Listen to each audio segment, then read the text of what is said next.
Archaeological findings prove that the area of present-day Slovenia has been continuously inhabited since the Neolithic period. Particularly important in this context is the Butmir culture, which existed between 5500 and 4500 BC. Named after a region near present-day Sarajevo, this prehistoric culture was widespread in southeastern Europe and influenced the area of present-day Slovenia. People of this period lived in permanent settlements, built simple houses of wood and clay, and practiced agriculture and animal husbandry. Tools were made of stone, and their pottery is easily recognizable thanks to its intricate patterns and special shapes, while burial practices indicate a complex social structure. The uninterrupted presence of humans in this region for thousands of years shows that Slovenia was culturally and economically developed from very early times. These early roots form the basis for the later cultural development of the region and can still be traced today on the basis of numerous archaeological sites, Illyrian and Celtic tribes. In the first millennium BC, the area of present-day Slovenia was inhabited by a large number of different tribes, among which the Illyrian and later Celtic peoples played a special role. The Illyrians initially settled in large parts of the Western Balkans and characterized the cultural landscape with their customs, languages, and trade relations. They lived mostly in small tribal groups, engaged in agriculture, and were known for metalworking, and their presence can be clearly evidenced by numerous archaeological finds, including burial sites and settlement remains. From the 4th century BC onwards, Celtic tribes, especially the Noric and Taurus tribes, began to arrive and settle in the region. The Celts brought new technologies and artistic influences, including metalworking and ceramics, and their integration with the existing population led to a cultural mix that characterized the further development of the region. The Celtic tribes also established the first fortified settlements and contributed to economic stability by trading with neighboring regions. This pre-Roman period was an era of intense cultural dynamism that laid the foundations for later integration into the Roman Empire. Roman rule. Roman rule over the territory of present-day Slovenia began in the 1st century BC and represented a fundamental turning point in the history of the region. Rome had already developed trade relations with the local Illyrian and Celtic tribes, but with military expansion into the Alpine region, the region was systematically subjugated and eventually fully incorporated into the Roman Empire. From then on, most of present-day Slovenia was part of the province of Noricum, and the western parts of the country were part of the province of Venetia et Histria, and this integration led to rapid economic, social, and cultural change. The Roman occupiers began to develop the infrastructure immediately after the annexation. Fortified roads such as the Via Gemina and Via Flavia were built, which not only facilitated military supply, but also revolutionized trade between the Adriatic and the Danube region, and new towns grew along these transport routes, which became regional administrative centers. In particular, Emona, Ljubljana, Celea, Celje, and Poetovio, Ptuj became urban centers with city rights. These towns offered the typical comforts of Roman civilization: bathing facilities, theaters, aqueducts, and temples, as well as administrative buildings and market squares. The local population was Romanized over generations. This meant not only the adoption of the Latin language and Roman names, but also the acceptance of new social norms, legal structures, and religious practices. Many people from the region served in the Roman army and returned after their service with influence, wealth, and prestige as Roman citizens. These veterans played a central role in cultural change, bringing the Roman way of life to their cities and spreading it there. The region also flourished economically under Roman rule, with agriculture, mining, and handicrafts booming thanks to Rome's political stability and extensive trade network. Products from the region, including wine, ceramics, and metal products, reached the far reaches of the empire. Despite occasional uprisings or external threats from Germanic tribes, Roman rule in the region lasted for more than 4 centuries, and numerous archaeological finds, from coins and inscriptions to city walls and cemeteries, still testify to this period of prosperity, cultural wealth, and the profound changes brought about by integration into the Roman Empire. Slavic colonization. In the 6th century AD, large-scale colonization of what is now Slovenia by Slavic tribes began. This population migration took place during the gradual retreat of the Byzantine Empire and the collapse of the Western Roman order in the Alpine and Danube regions. The Slavs originally came from Eastern Europe and took advantage of the political instability in the former Roman-dominated areas to settle permanently. The The newly arrived Slavic groups encountered a remnant population shaped by Roman rule, as well as individually Romanized Celts and Illyrians. Cultural mixing took place gradually after initial conflicts, but Slavic customs, languages, and social structures soon became dominant. As a result, these significantly characterized the cultural and ethnic identity of the region. The Slavs were organized in loose tribal groups, engaged in agriculture and animal husbandry, lived in small settlements along riverbanks or on hills, became skilled artisans, built simple wooden and mud houses, and practiced pagan religions with various nature deities before they were later Christianized. The Slavic language, which later evolved into Slovenian and other languages, gradually became established and replaced Latin and other local languages. Many place names from this period have also survived, and Slavic settlement activities extended not only to present-day Slovenia, but also to neighboring regions such as Carinthia, Styria, and Croatia, which later contributed to the emergence of culturally related South Slavic peoples. This period therefore laid the foundations for later Slovenian culture and identity. Slavic settlement marked a fundamental shift in the region's population history, transforming from a Romanized province of the Roman Empire into a new cultural and linguistic space that influenced Slovenia's history to the present day. In the 7th century, in the territory of present-day southern Carinthia and parts of northern Slovenia, the Slavic Principality of Carantania emerged, which historical research recognizes as one of the first known state formations of the Slavic peoples. At a time when many Germanic kingdoms were dissolving and new peoples were gaining a foothold in Central Europe, Carinthia was an early example of an organized Slavic polity. The principality emerged in a strategically important region crossed by the Alps, which gave it both political and economic importance, and the political organization of Carantania is remarkable for its time. It was headed by a prince who was elected not by succession, but by a kind of popular assembly called the Koseci. This assembly was made up of free people and was responsible for legitimizing the monarch, and the ceremony at which the new prince was elected and inaugurated was extraordinary. This ceremony, which took place in a place called Fürstenstein, involved symbolic acts that have lived on in the collective memory of the region for centuries. The idea that political power should not only be divinely bestowed but also approved by the people was almost revolutionary in the early Middle Ages, and Carantania was culturally significant.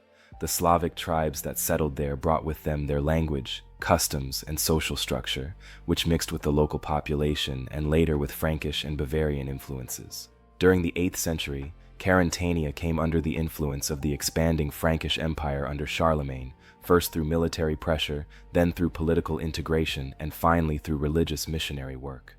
Bavarian clergy and missionaries began to Christianize the region, which linked Carantania more closely to the Western cultural sphere. Although the principality lost much of its autonomy in the 9th century and was incorporated into the empire as a Frankish margraviate, it left behind a lasting legacy. Many 19th and 20th century Slovenian historians and intellectuals saw Carantania as the origin of the Slovenian state, and Kosesi's memoirs, the election of the prince in Fürstenstein, and early self-government are still recognized today as important symbols of the historical continuity of the Slovenian nation. The Principality of Carantania is therefore much more than a marginal historical phenomenon. It represents an important stage in Slovenia's political, cultural, and identity-forming development, and continues to function today as a symbol of independence, democratic traditions, and cultural roots in the center of Europe. At the end of the 8th century, after a series of military campaigns and strategic expansions led by Charlemagne, the territory of present-day Slovenia was finally incorporated into the expanding Frankish Empire. This annexation marked the end of the largely autonomous Slavic Principality of Carantania, which until then had enjoyed a certain degree of independence, but was ultimately defeated in military conflicts with the Franks. Incorporation into the Frankish Empire meant much more than just a political reorganization for the Slovene region. It was a profound turning point that had a lasting impact on both the social and cultural landscape. Frankish rule over the region was initially established as the Margraviate of Carantania. This Margraviate was not only a political entity, but also a border region that served as a buffer zone to protect the Frankish Empire from threats from the east. In particular, Slavic tribes and nomadic peoples from Central Asia posed a potential threat to Frankish rule. To counter these threats, the Franks strengthened their military presence in the region and began to reorganize the country militarily and administratively. During this time, the political and social structure of the region underwent radical changes, and the Principality of Carantania, once ruled by Slavic princes, gradually lost its political influence. Instead, Frankish nobles and Bavarian officials took control of the administration of the region, leading to its further integration into the Frankish power structure. Charlemagne, who played a central role in European politics, both as king of the Franks and as the first emperor of the Holy Roman Empire, not only sought to expand the territory of his empire, but also attached great importance to the spread of Christianity as a unifying factor in the territory he ruled, and the Christianization of the region played a particularly central role in this reconstruction phase. Under Frankish rule, the Slovene peoples were increasingly converted to Christianity. Missionaries from Bavaria, especially from Salzburg, traveled to the region to spread the faith and build monasteries and churches, and the construction of monasteries had far-reaching consequences, as they were not only religious centers, but also educational institutions that contributed to the spread of the Latin alphabet and Frankish law. The Latin alphabet used in the monasteries became increasingly widespread and replaced the original Slavic script. This cultural transformation was not only a religious change, but also affected the social structure, as the Christian hierarchy and the Western order increasingly dominated social life. In 962, with the foundation of the Holy Roman Empire by Otto Twermers, who continued the Frankish tradition, the region was finally integrated into the Western world and remained an important part of the Roman Germanic Empire for the following centuries. The rule of the Bavarian dukes and later the Habsburgs over the region continued and led to its further feudalization. The local Slavic population became increasingly integrated into a feudal system in which noble and church institutions held political and economic power.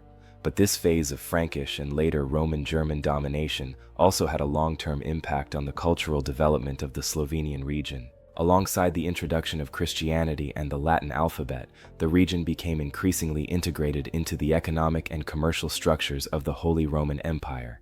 Cities grew, trade routes expanded, and the region benefited from economic and political relations within the Roman-German Empire. Although the region was not always politically self-determined during these centuries, the deep-rooted Western traditions established under Frankish rule laid the foundations for many of the cultural and social structures that characterized Slovenia until modern times. Christianization. The Christianization of the region under Frankish rule played a central role in the transformation of Slovenian society. After the region became part of the Frankish Empire at the end of the 8th century, the Franks made every effort to establish Christianity as a unifying element in their newly conquered lands, and an important part of these efforts was the sending of missionaries from neighboring regions, especially from Salzburg and Aquileia, which played a decisive role in the spread of Christianity in Slovenia. The missionaries from Salzburg and Aquileia were not only religious leaders, but also cultural mediators who brought to the Slovenian peoples not only the Christian faith, but also the knowledge and cultural traditions of the Western world. During this period, the first churches and monasteries were founded, which served not only as religious centers, but also as places of education and cultural exchange, and monasteries played a particularly important role not only as institutions propagating the Christian religion, but also as schools and libraries that gave the Slovenian peoples access to the Latin language and script. However, the process of Christianization was not easy and met with resistance. Many of the local Slavic communities living in the region had their own religious traditions and were not immediately convinced of the Christian faith, so Christianization was a long-term and sometimes difficult process that required new missionaries and political efforts over the centuries. Another aspect was the connection between Christianity and the power structure of the Franks, as the local population felt that adopting the Christian faith had not only religious but also political consequences. Christianization also changed the cultural and social structures of the region, and the introduction of Christianity led to a gradual standardization of religious practices and social norms. Central European Christian traditions, which had been established in the Frankish Empire, began to characterize the values and worldview of the Slovenian population. At the same time, Latin was introduced as a liturgical language, which influenced not only religious texts, but also administrative and written communication in the region, and Christianization had far-reaching and long-term effects on the region. It formed the basis for Slovenia's cultural integration into the Central European world and made a decisive contribution to the creation of a common religious identity. Even today, many traces of these early Christian influences can be found in Slovenian culture and are recognizable in the country's architecture, literature, and religious practices. Integration into the Holy Roman Empire. In the 11th century, a significant political and territorial change took place for the territory of present-day Slovenia when it was fully integrated into the Holy Roman Empire. This development was the result of various political processes and power shifts in Central Europe and had far-reaching consequences for the region, as the Slovenian territory, previously under various local dominions and influences, including the Frankish and later the Duchy of Bavaria, gradually came under the rule of the Holy Roman Empire. Founded in 962, the Holy Roman Empire was a vast political entity covering a large part of Central Europe, including the lands of present-day Germany, Austria, Switzerland, and Italy. The integration of Slovenia into the Holy Roman Empire was not immediately a smooth process, but took place gradually in the 10th and 11th centuries. Earlier, local noble families such as the Spanheims had maintained control over Slovenian lands, but the influence of the empire gradually increased. This development reflected the increasing centralization of the empire and its efforts to unite the various regions under a common administration. Slovenia was essentially considered part of the Duchy of Carinthia and later the Duchy of Styria, which further encouraged its integration into the political structures of the empire. With its integration into the Holy Roman Empire, the region underwent profound changes both politically and culturally. Local governance was increasingly shaped by imperial institutions, and the region began to identify more strongly with Western European traditions and norms. The political and administrative structures of the empire, especially the feudal system, began to assert themselves, changing both the influence of the local nobility and the balance of power in the region. Belonging to the Holy Roman Empire also brought religious and cultural changes. Since the empire was strongly characterized by the Catholic Church, the influence of the Church on people's daily lives intensified. Monasteries and churches were built, and the Church began to play a central role in the religious and cultural life of the region, and the Latin language, the center of administration and the Church, continued to gain ground, gradually replacing the local Slavic language as the main language of written communication. This integration also had a long-term impact on the political identity of the region. For centuries, Slovenia remained an integral part of the Holy Roman Empire and was under the rule of the Habsburgs, who had control over the empire from 1278 to 1806, during which time Slovenian territory continued to be characterized by the feudal system, and Habsburg influence became a stable and dominant political factor in the region.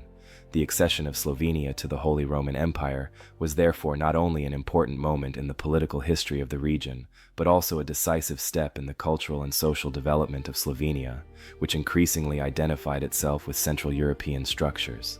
Habsburg rule from the 14th century, the territory of present-day Slovenia came under the control of one of Europe's most influential dynasties, the Habsburgs, who played a central role in the history of the Central European region until the end of the First World War. Initially starting as an Austrian noble family, the Habsburgs expanded their sphere of influence to control large parts of the Holy Roman Empire and eventually Slovenia. After the death of the last Duke of Carinthia in 1335, the lands of the Slovenian provinces fell into the hands of the Habsburgs. Previously, these lands had been part of various other dominions, such as the Duchy of Styria and the Duchy of Carinthia. The Habsburgs used their growing power to consolidate their dominance over these territories, leading to long-term political change, and under their rule the region was integrated into the Habsburg monarchical structure as part of Austria's hereditary territory. Habsburg rule in Slovenia brought not only political stability, but also numerous changes on a social, economic, and cultural level. The administration of the region became increasingly centralized, leading to further integration of Slovenia into the Austrian system, and the Habsburgs began to further entrench the feudal system by appointing their own officials to govern the region. During this period, numerous castles, monasteries, and towns were built or expanded. Cultural and infrastructural development slowed down, but there was still considerable progress. Slovenia underwent numerous cultural and social changes during this period, as the Habsburg monarchy forged closer ties with other territories of the Habsburg monarchy, such as Austria, Hungary, and Bohemia, and as the region became subject to the Catholic Church, which had a strong and centralized position under Habsburg rule.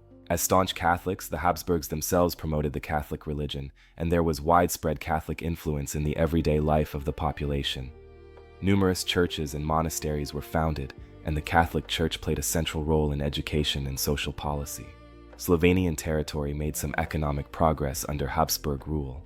New technologies were introduced, especially in trade and agriculture, and the region experienced a certain economic expansion. Trade routes through Slovenia were expanded, and connections with other parts of Europe were developed, and trade, especially with Italy and neighboring regions, became an important economic factor. However, a large part of the population remained dependent on agriculture, which continued to play a central role in the life of Slovenian farmers due to the feudal system. Habsburg rule also had a profound impact on the political structure of the region. Slovenian territory was never an independent political entity, but always part of larger dominions ruled by the Habsburgs. There were various attempts by local noble families to maintain their independence, but the centralized power of the Habsburgs often outweighed regional efforts. This political structure persisted for centuries and formed the basis of Slovenia's later political development, and Habsburg rule over Slovenia lasted until the end of the First World War.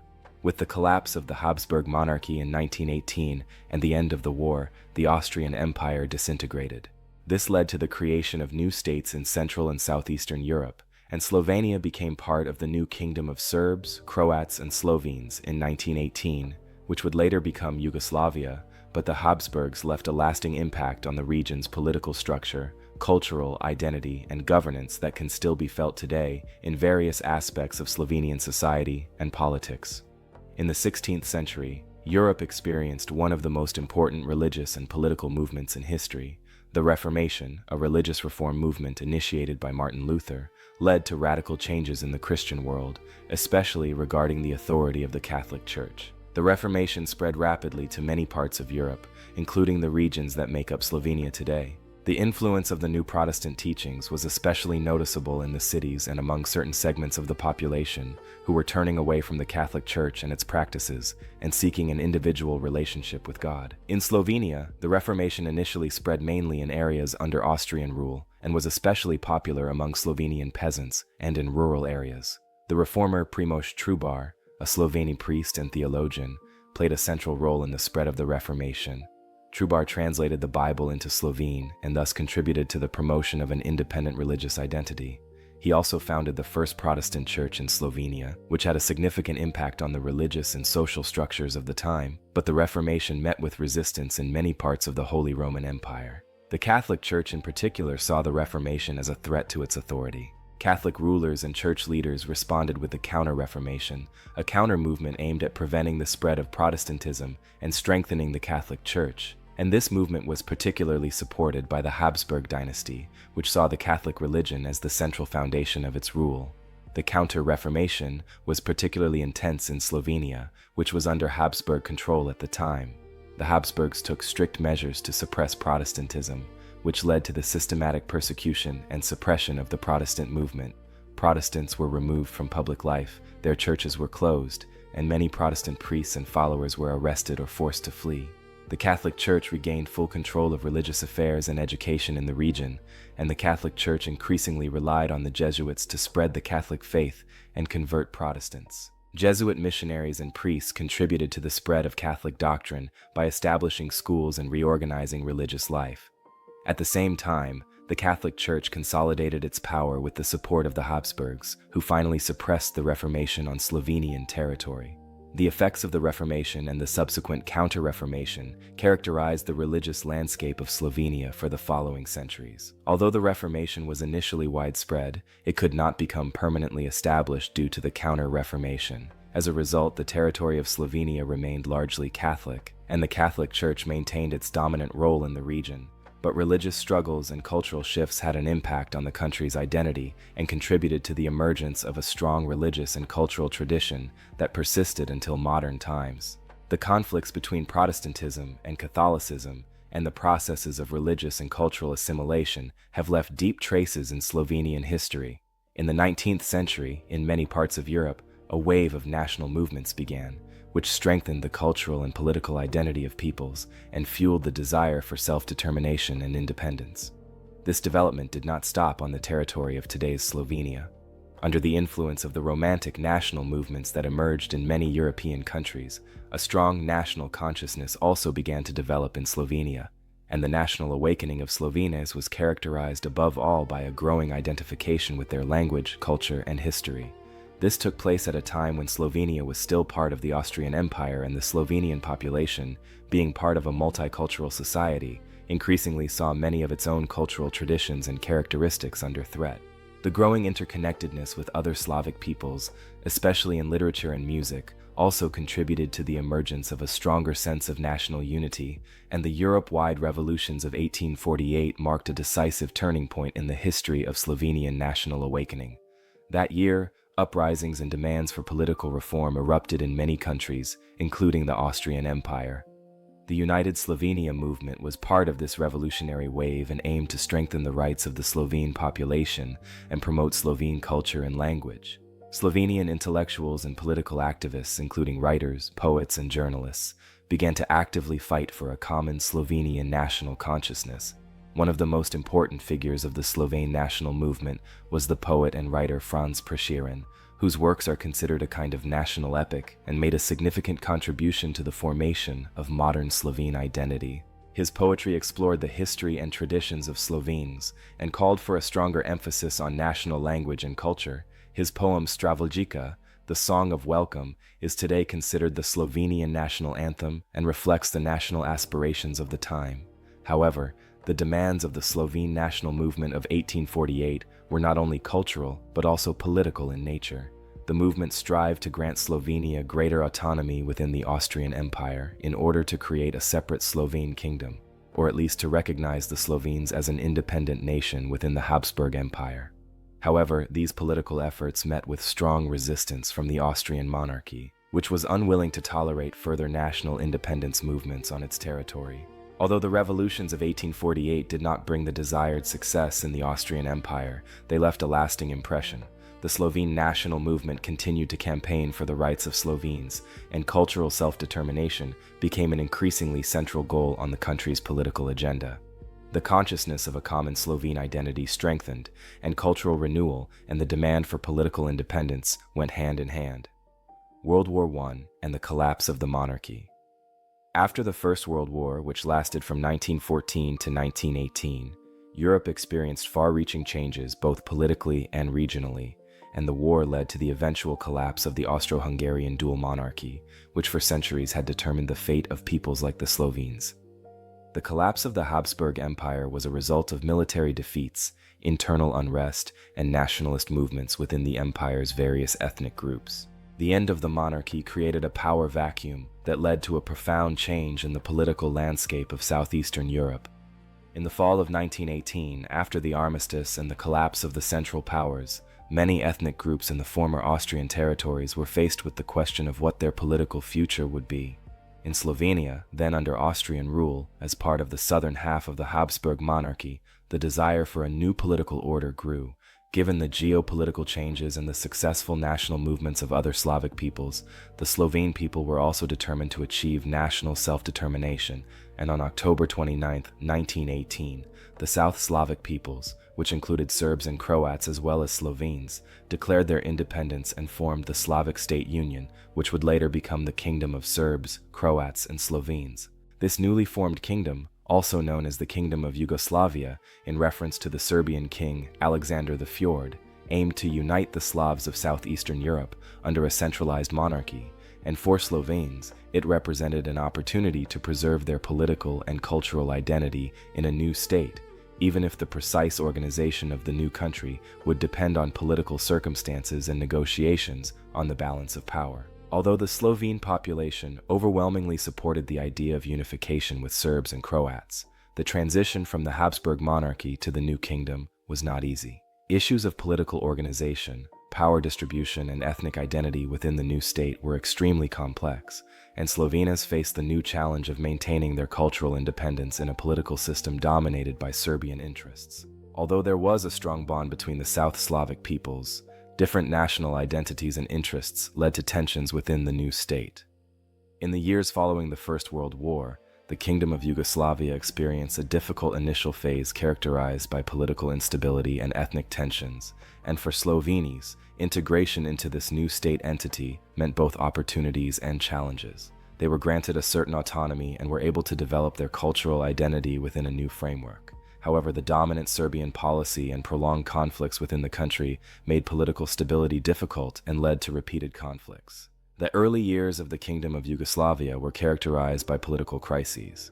These eventually led to the establishment of an authoritarian, centralized system. Slovenes tried to maintain their position within this system, but ongoing political tensions, which also affected relations with other ethnic groups in the kingdom, made it difficult to establish stable political structures. The collapse of the Habsburg monarchy and the establishment of the Kingdom of Yugoslavia represented a fundamental change for Slovenes.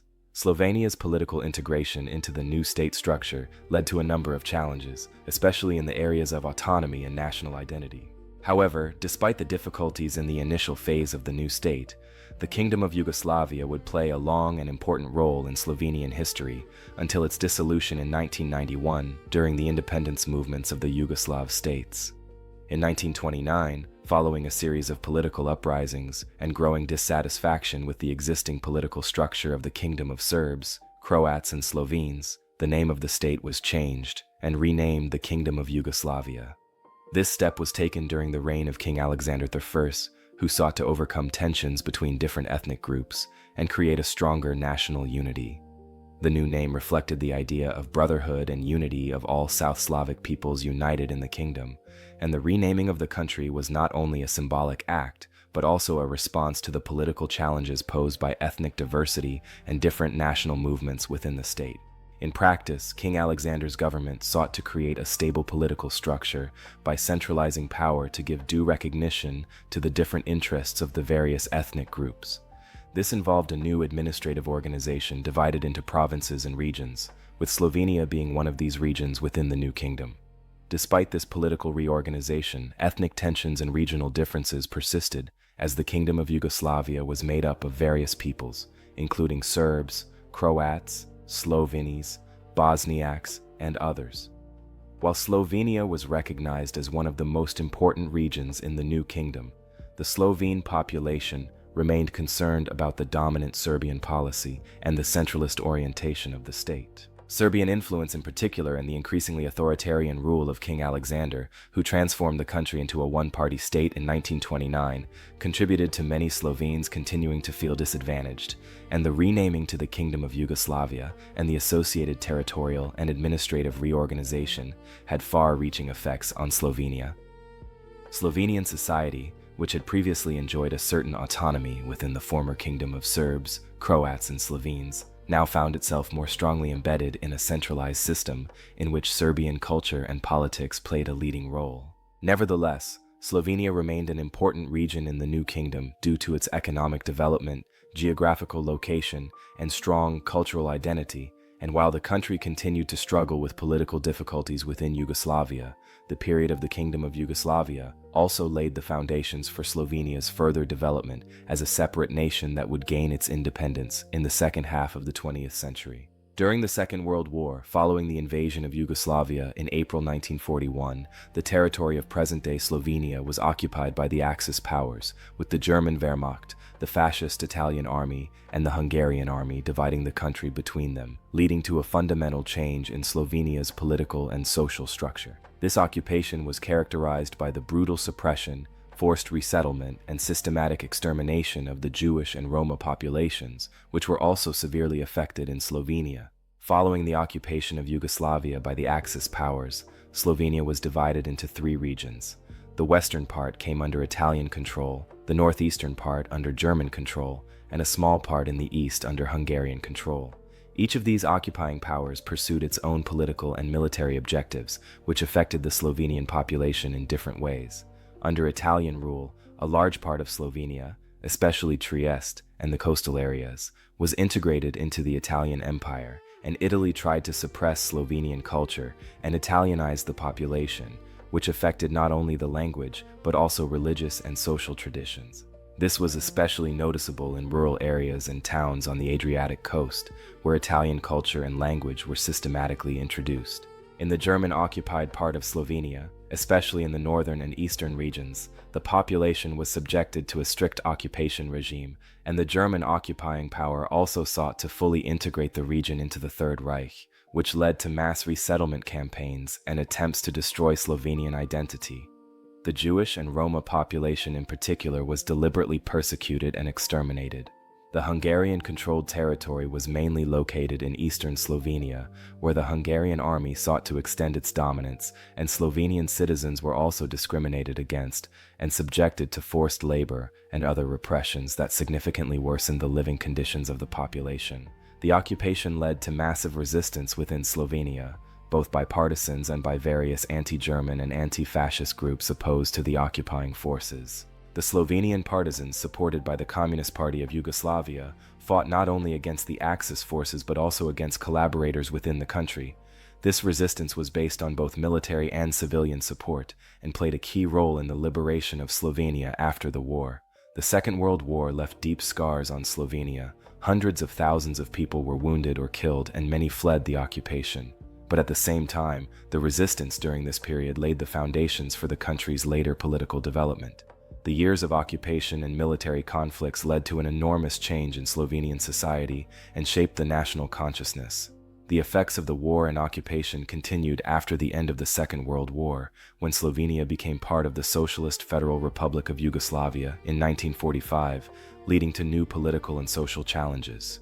Partisan resistance. During the occupation in the Second World War, Slovenian partisans actively and resolutely resisted the occupying forces, the German Wehrmacht, Fascist Italy, and Hungary. This resistance was not only military in nature, but also politically and ideologically motivated. The partisan movement was largely organized by the Communist Party of Yugoslavia, especially under the leadership of Josip Broz Tito, and quickly became the most powerful resistance organization in the country. They fought against the occupying forces that dominated the country and also campaigned for the liberation of Yugoslavia from fascist forces. The resistance began shortly after the invasion of Yugoslavia in 1941, when the occupying forces divided Slovenia into three parts, dividing the country into different zones of occupation. The western part was under Italian control, the northern part under German control, and the eastern part under Hungarian control.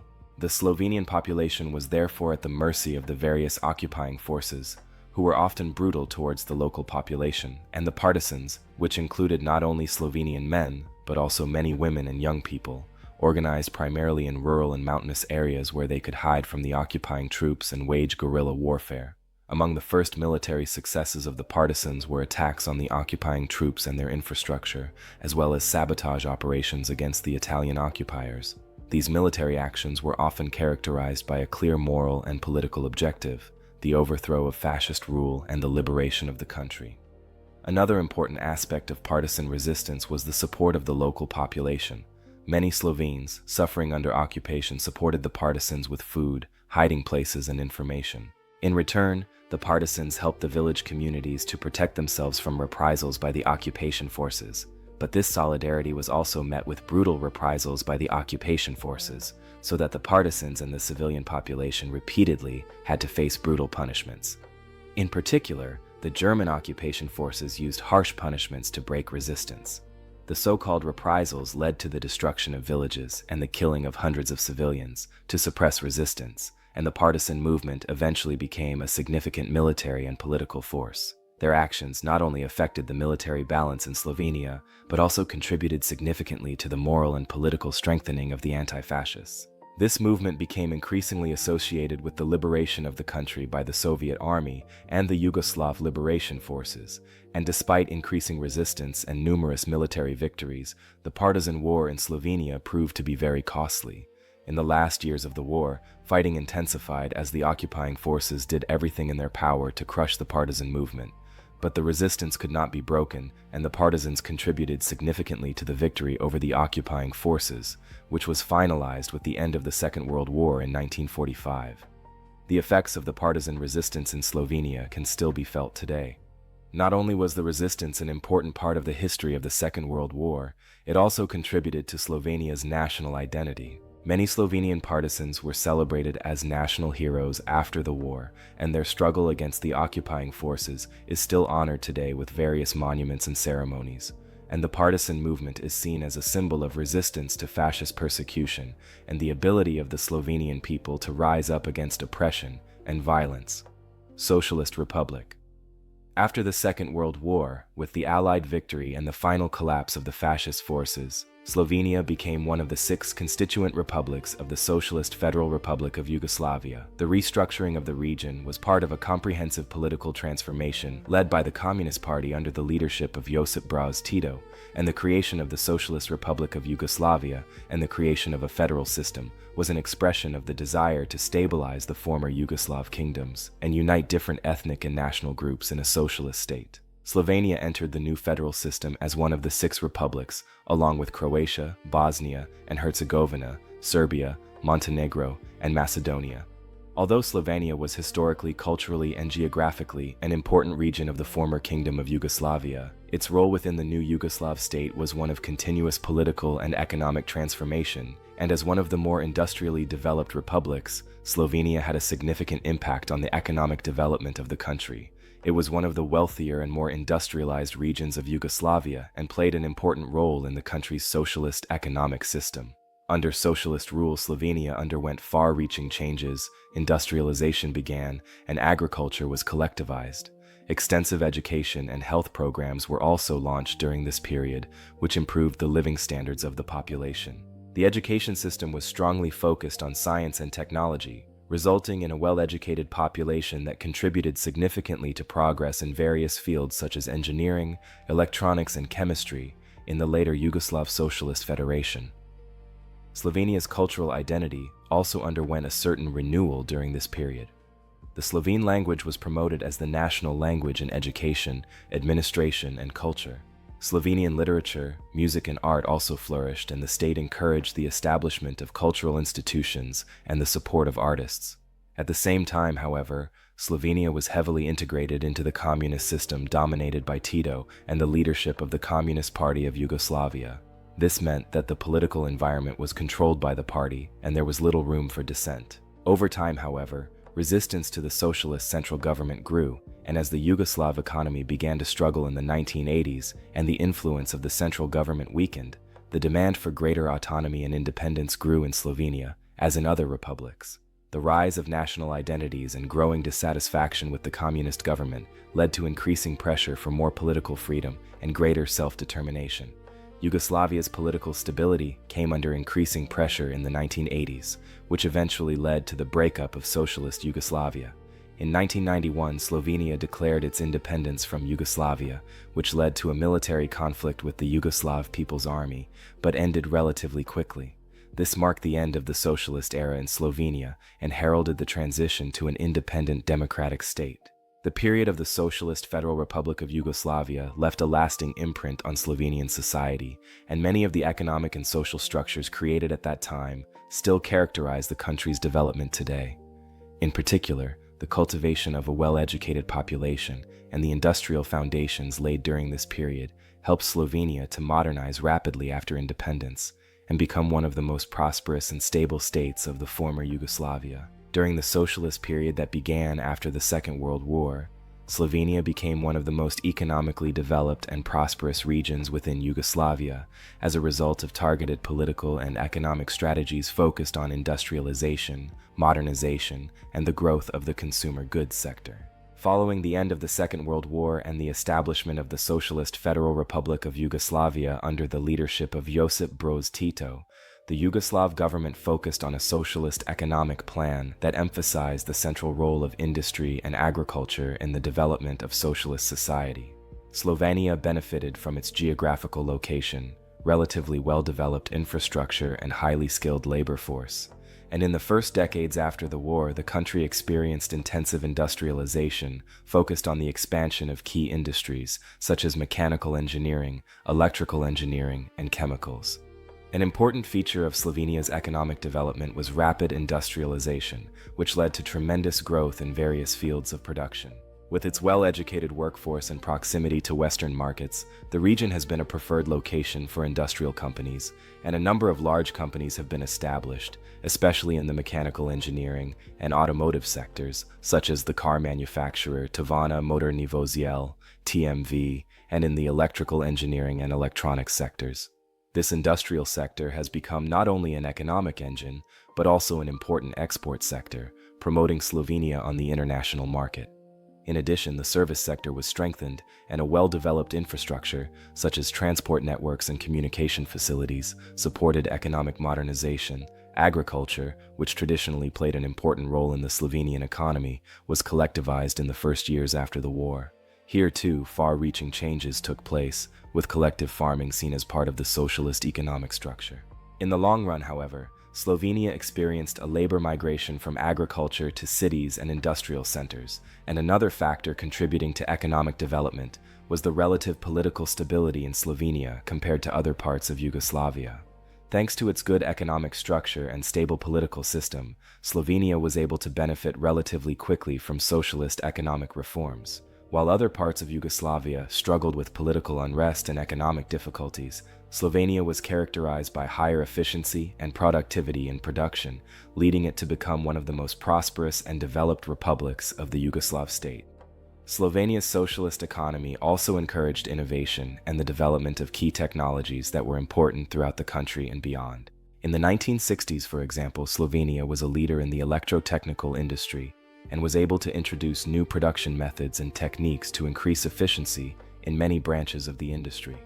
Over the years, the region became an important trading partner both within Yugoslavia and internationally, further accelerating economic growth. The socialist planned economy led to inefficiencies and lack of competition in some areas. In addition, over time there was a growing gap between the developed and less industrialized regions of Yugoslavia, and while Slovenia benefited from socialist reforms, other republics, particularly in the south and east of the country, struggled with structural problems and slower development. Nevertheless, Slovenia's economic development during the socialist period laid the foundation for the country's subsequent independence and transition to a market economy after the breakup of Yugoslavia. The industrialization and strong economic growth achieved during the socialist period enabled Slovenia to quickly become one of the leading economies in the region, and the country's early industrial base is still visible in its highly developed economy and advanced infrastructure, which today makes Slovenia a stable and successful member of the European Union. Declaration of Independence. On 25 June 1991, Slovenia officially declared its independence from the Socialist Federal Republic of Yugoslavia. This decision was the result of many years of political and social development characterized by the search for national identity and independence. In the preceding years, the fragmentation of Yugoslavia had become increasingly evident as the various ethnic groups and republics within the federal state demanded more and more autonomy. Slovenia, one of the economically strong republics, took a decisive step towards statehood with its declaration of independence, which was received differently by the other Yugoslav republics and the international community. While some Western countries supported the decision, others were reluctant to take a stand, and the Yugoslav central government led by Slobodan Milosevic strongly opposed the Declaration of Independence. Just a few days after the Declaration of Independence, the 10 Days War broke out, an armed conflict between the Slovenian Armed Forces and the Yugoslav People's Army JNA. The JNA attempted to regain control of strategically important parts of Slovenia and imposed a blockade of important transportation routes and border crossings. However, the Slovenian army, which was still relatively weak at this point, successfully defended the most important cities and transportation arteries, and heavy fighting took place in and around the capital Ljubljana, Maribor, and other cities, but the Slovenian army was largely able to maintain its independence despite the JNA's military superiority. The war was relatively short, but still very intense and costly. About 70 people were killed on the Slovenian side, while the casualties of the JNA and Serbian paramilitary groups amounted to several dozen, and the conflict finally ended with a ceasefire on July 7, 1991, when the Yugoslav government recognized Slovenia as de facto independent, although formal recognition was still pending. The ceasefire led to the withdrawal of Yugoslav troops from Slovenia, further consolidating the country's independence. Although the 10-day war was relatively short, it left deep scars on both Slovenia and Yugoslavia, and the conflict led to further political and military tensions within the Federation, contributing to the further fragmentation of Yugoslavia. For Slovenia, the Declaration of Independence in 1991 was a historic moment that paved the way for the creation of a sovereign state. However, the decision to declare independence subsequently led to further conflict and armed conflicts in other parts of Yugoslavia, and ultimately contributed to the outbreak of the Bosnian War and the Kosovo War. The Declaration of Independence in 1991 and the 10-Day War are still decisive events in Slovenian history today, strengthening national pride and the sense of independence in Slovenian society. These events enabled the country to become a stable and successful member of the international community, and today, Slovenia has a democratic, market economy-oriented society. Following Slovenia's declaration of independence on June 25, 1991, and a short but intense 10-day war that ended in a ceasefire, the diplomatic process for international recognition began. Recognition by the international community was vital for Slovenia, as it provided a legal and political basis for Slovenian sovereignty. This recognition was not only a confirmation of independence, but also an important step towards establishing the country as an equal member of the international community. Slovenia's first international recognition came relatively quickly, with several Western states, including Germany, France, and Italy, recognizing the country as a sovereign state as late as 1991. Germany in particular played an important role and was one of the first countries to diplomatically recognize Slovenia, which led to tensions with the Yugoslav central government, which was still trying to maintain control over the breakaway republics. Switzerland and most Scandinavian countries also supported Slovenian independence, and the diplomatic process intensified further in 1992. After nearly a year of intense diplomatic efforts, on 15th January 1902 and 90, Slovenia was officially recognized by the European Community, the predecessor organization of today's European Union, a step of immense significance as it not only confirmed the country politically, but also opened the door to future European integration. Another important moment in Slovenia's international recognition was its accession to the United Nations, UN. Slovenia officially joined the United Nations on May 22, 1992. UN membership gave Slovenia a voice on the international stage and enabled it to participate in global diplomatic, economic, and security policy decisions. Joining the UN was also a symbol of Slovenia's integration into the international system and recognition of its independence by the wider world community. Despite its recognition by the Western world and its membership in international organizations, some tensions remained with Serbia and other former Yugoslav republics that did not approve of the breakup of Yugoslavia. Nevertheless, Slovenia managed to stabilize as an independent state and gradually establish itself internationally as a successful and prosperous country. Slovenia's international recognition not only separated the country from the Yugoslav Federation, but also introduced it to the international community as a sovereign state. In 2004, Slovenia took an important step in its post-socialist development by joining the European Union, the EU, and NATO. These decisions mark not only the end of a period of political uncertainty, but also the establishment of closer ties with Western political and economic structures.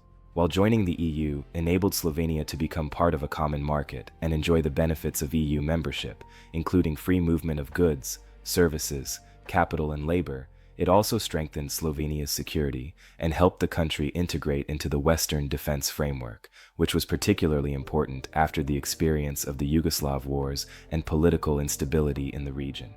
EU membership was also an opportunity for Slovenia to modernize its economy and become more integrated into the global economy.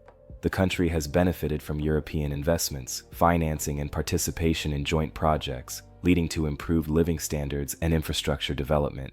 In 2007, it became the first former socialist state in the region to join the Eurozone, characterizing it as a stable and reliable country for international investors and trading partners. Slovenia plays an important role in NATO as an active participant in international security operations.